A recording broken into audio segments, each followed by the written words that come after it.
Spider-Man Far From Home is the sequel to their smash hit Spider-Man Homecoming, and again was directed by John Watts, and it stars an all-star cast including Tom Holland, who reprises his role as Spider-Man, Zendaya, Samuel L. Jackson, Jacob Batalon, and Jake Gyllenhaal, who plays Mysterio.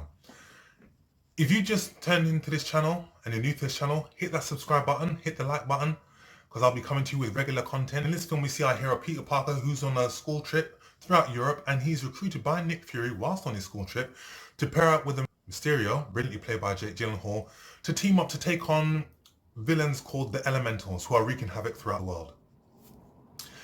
Spider-Man Far From Home marks the fourth installment, or phase 4 shall I say, of the Marvel Cinematic Universe, and the first film to take place after the events of Avengers Endgame. And I was wondering what they were going to do, because again, they've brought in a new villain, they've taken the film outside of New York, and again, after just seeing this film, I can honestly say that I loved every minute of this film. This is an incredibly satisfying sequel, a brilliant follow-up, loaded with the elements that made the first film such a success, and again, loaded with all the elements that make a Marvel film an excellent success. Great comedic moments, great visual effects, great action sequences, great storyline. Tom Holland has solidified his role as one of the best Spider-Mans around. And again, he is a worthy successor to Tobey Maguire. Again, this is the Spider-Man that we all know and that we all wanted to see. A teenager dealing with teenage problems, passing school, falling in love, hanging out with friends, but at the same time trying to be a superhero. And again, I like the chemistry between him and Zendaya, who plays Mary Jane Watson. The two work very, very well together.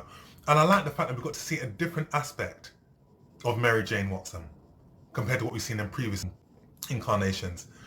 I love Jacob Batalon as Ned. Him and Tom Holland work very, very well together. Great comedic timing, great banter, great chemistry between one another. The two work very, very well together. Again, the standout star of this film for me was Jake Gyllenhaal as Mysterio. He was phenomenal. And again, at one point, this guy was actually rumored to be the next Spider-Man. When Tobey Maguire injured himself while doing Seabiscuit, producers were running around ragged looking for a new guy to replace him as Spider-Man, but that didn't work out. But Jake Gyllenhaal was superb. And he almost steals the film from Tom Holland. He just had it all. He had charm, he brought menace, he was very, very funny when he needed to be, and again, he made for a very, very good hero in this film. And again, this film has got lots of twists and turns, and again, not going to spoil anything for you, this is a spoiler-free review. You will see the way that this character goes. What I loved most about this film was the fact that not only did it take place in Europe, the fact that it wasn't set in New York, it took place in Europe, and again, we got to utilize some great scenery, some great set pieces, which were also made from some good action sequences, like the finale on London Bridge, and also in terms of like the Czech Republic, in terms of Prague, in terms of Venice. There were some really great set pieces in this film. The comedy in this film is still got the same comedic beat and timing that made the first film so endearing. That John Hughes humor of teen comedy, teen angst. It felt like a road trip movie when they were traveling to different places. It just made for some really, really good moments.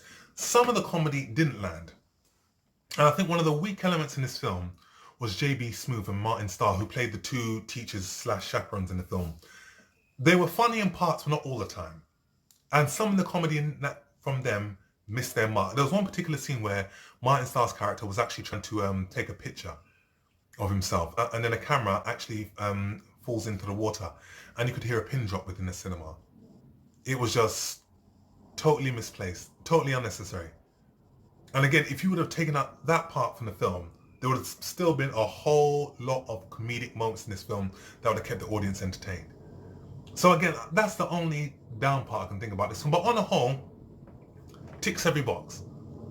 Great installment, great performances, great storyline, great visual effects, and a thoroughly enjoyable film. I love this installment to the franchise, so I'll give this film a very, very strong 8 out of 10. This is one that you should watch, and definitely one that you should get when it comes out on DVD. So, that's my review. Like I said in the beginning, subscribe to this channel, and I shall see you on the next film review. Take care.